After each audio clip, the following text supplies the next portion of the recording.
Welcome, my constant reader friends. I'm Tad, and this is Tad Reads Books and Stuff. All right, so this is my third episode in my Garb August read-along. Please check out #Garb August to see all the other content that has been created for this month of trashy reads. Let me just get my bookkeeping out of the way, as I normally do. In my Shorty King project, Everything Eventual, 14 Dark Tales by Stephen King, I only have 12 pages left. I'm on the last story. I flew through this. We'll talk about this next week. Awesome, almost done. And of course, next week we will be finishing Thirsty Mermaids by Kat Lee. This, of course, is the marvelous team-up that Graz from the GKBC and I do. This will be finishing up Thirsty Mermaids, and we will be starting a new graphic novel. We'll announce that with that video. And yeah, I'm still trying my Super Size Me large book summer read along with Kim the Paper Traveler, Graz the GKBC, and Livermore. Those three are actually hosting this summer read-along. I am reading Neil Stephenson Anathema. Yeah, well, I've read 50 more pages. I'm about 100 pages in now, so I got a little bit more done. I think that there's a really good story in here. I just haven't found it yet. I'm going to continue with it. I'm really going to push in September to get this done. I really would like to get it done. And for my final Garb August reading venture, Lost Girls. Here it is. Yes, I finished it. We will be talking about this. You can see here it comes in. I have it in a beautiful box set. Purple. You can kind of see a little bit of the art on the front of the three ladies. Of course, we have Wendy here in the black hair. We have Alice in the blonde. And of course we have Dorothy in the middle with the red hair. This is really a beautiful set. It's 3 volumes. Really, I can't show you, I can't even pull any of these books out and show it to you because it is pure pornography. Pornographic stories. So let's get the numbers out of the way. Lost Girls, volumes 1, 2, and 3. Written, of course, by Alan Moore and illustrated by Melinda Gebbie. I hope I get her last name pronunciation correct. Originally published in August of 2006 by Top Shelf Productions. Like I said, really great production here. Mine, if you add all the 3 books together, there's 320 pages. On Goodreads, it currently has a 3.60, and I gave it 3 stars.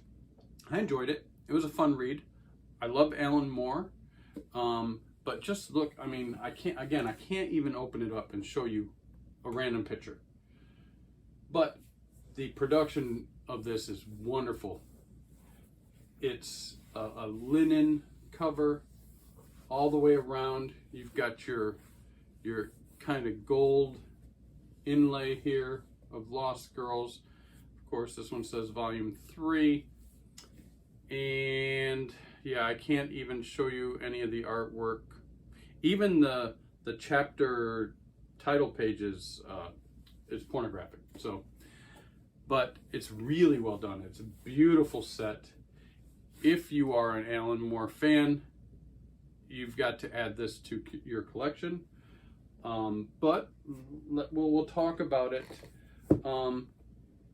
If you're not an Alan Moore fan and you want to get into Alan Moore, of course you can watch the movies. There's plenty of movies of his comic book works.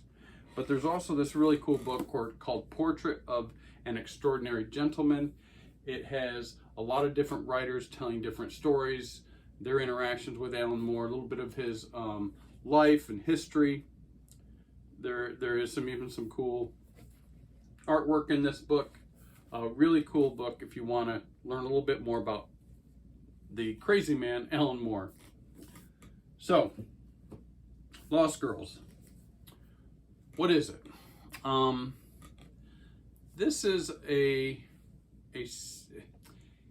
it's a series of, well, 3 volumes and different stories of the sexual awakening or the coming of age stories. Yeah, pun intended. Featuring 3 lovely ladies. Of course, Alice Fairchild from Alice in Wonderland, Wendy Durling, of course, from Peter Pan, and Dorothy Gale from The Wizard of Oz. So what they do is they meet in a hotel. The hotel is called the Himmelgarten, and they all, converge on this hotel in Switzerland in 1914, just prior to World War I beginning. Actually, towards the end of Volume 3, Archduke Ferdinand gets assassinated and really begins World War I, and that is part of the book at the final end of the book. But these 3 ladies meet. First off, Alice is there just because she's very rich. She's elderly. She's the oldest of the 3, and she is, in the book, she's a straight, lesbian female woman, and she is just at this beautiful Himmelgarten hotel because she's rich and wealthy, and that's how they did it back in the early 1900s. People would go to these hotels to convalesce. They'd stay there a whole month and things like that. So she's there. Wendy Durling is there with her husband, and he's a very prudish older gentleman. He's 20 years old, her senior, and very strict with her. And he calls her old lady. Come, old lady. And she just follows him around. She's very submissive, very quiet. And then you've got Dorothy Gale there, and Dorothy is visiting from America, and she's just there to have a good time. She's there with her wonderful silver, high-heeled shoes, her ruby slippers, her silver sparkly shoes. She meets a guy, Rolf, who is a convalescing soldier, and they hit it off, but he's more in love with her shoes than making love to her, and he actually ends up having a dalliance with Wendy's older husband.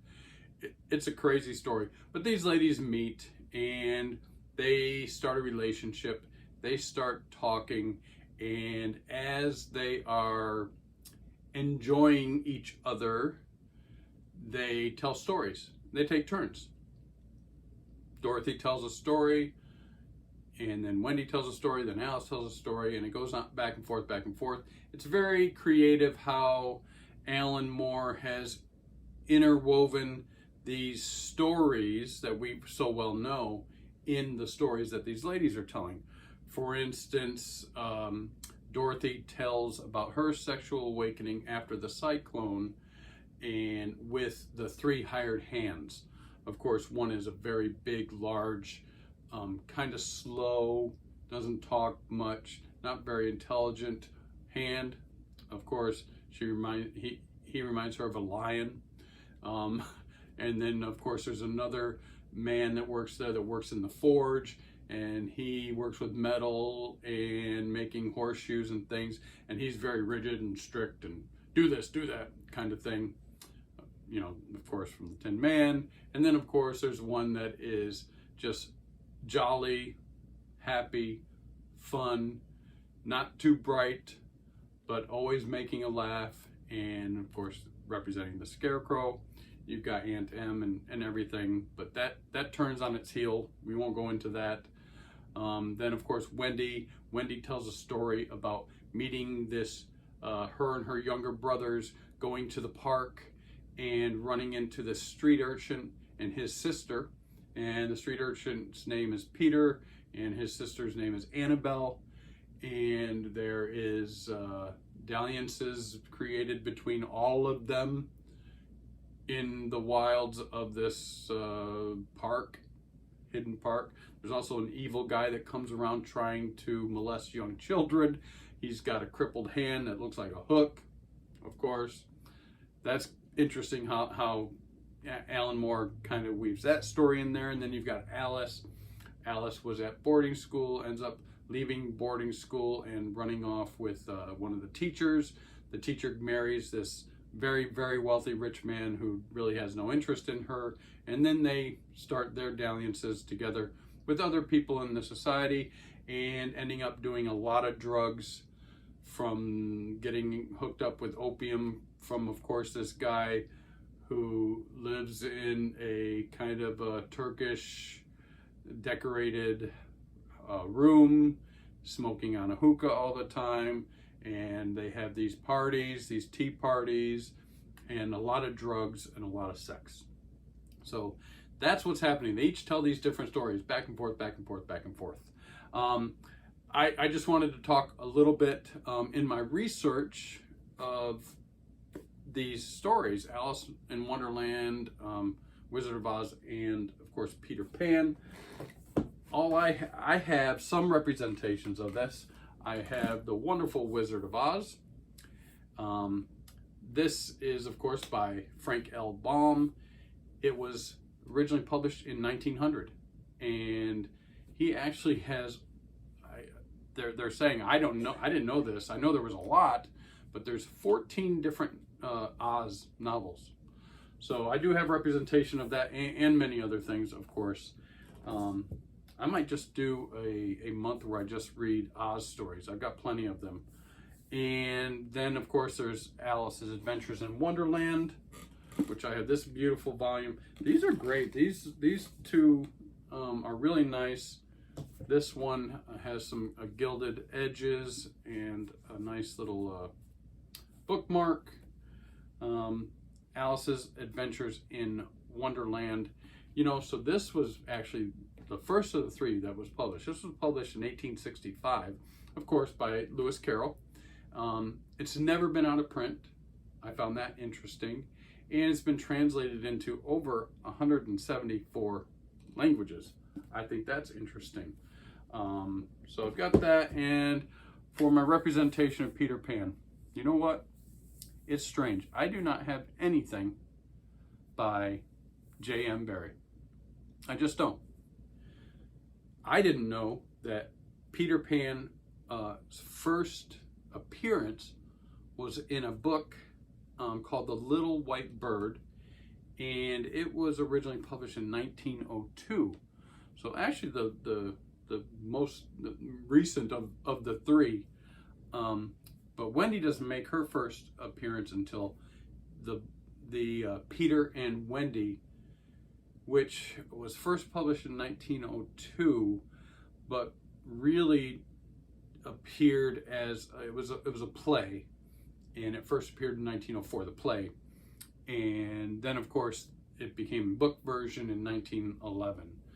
So very interesting. I didn't know all this history, especially the Little White Bird. The only representation I could find on my bookshelves for Peter Pan is, you know, I'm a huge fan of Terry Brooks.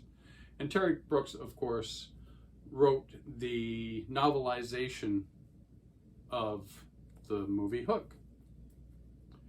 If you talk to Terry Brooks, which I have about this, he hates it. He really does not like this. He was hogtied, he said, because he was not allowed to expand on this at all. He almost never would do it again, but of course he did the novelization version of The Phantom Menace for Star Wars series, but he had a little bit more leeway with that. He could actually, you know, do some world building that added to Star Wars, but in this, it was very strict. he could only basically write what was written in the script that appeared on in the movie. So he wasn't really happy about doing this. But this is the only representation I have of Peter Pan. I'm going to need to rectify that. I'm going to need to change that. So anyways, that's the last thing I think we're going to do this month relating to Garb August and trashy novels. I will tell you, if you are an Alan Moore fan, you really should read this. But I have to be honest with you, there's a lot of triggers in this. There's incest, there's rape, there's underage sex. I read it like a novel, and it kind of just got tiresome at the end. The constant pornography. It should probably be read more as just a short story here and there for titillation reasons or whatever. It would work very well. But the way I read it as like a novel, just straight through, man, I just got tired. Even in one of the scenes, Dorothy Gale, she's like, man, I'm tired. I just got to take a rest, Alice. And Alice is like, no. There's some funny parts in it. There's some interesting parts in it. But pure old-fashioned hand art and pornography. So if you're interested, give it a try. It's interesting. Don't know if I'll ever read it again, even though I love Alan Moore. All right, so that's it. That's it for Garb August for me. We will be talking about Stephen King, Everything Eventual, next week, and we'll be doing, of course, my TBR for September, as well as I do. I want to do a book haul. I've got a stack of books that I want to show you, and I got a package from Garb. I want to show that off, and something else I have. I just want to show that off. So stay tuned. As usual, if you found any entertaining value in my video, please like, subscribe, and leave me tons of comments. I love the comments. So until next time, peace out.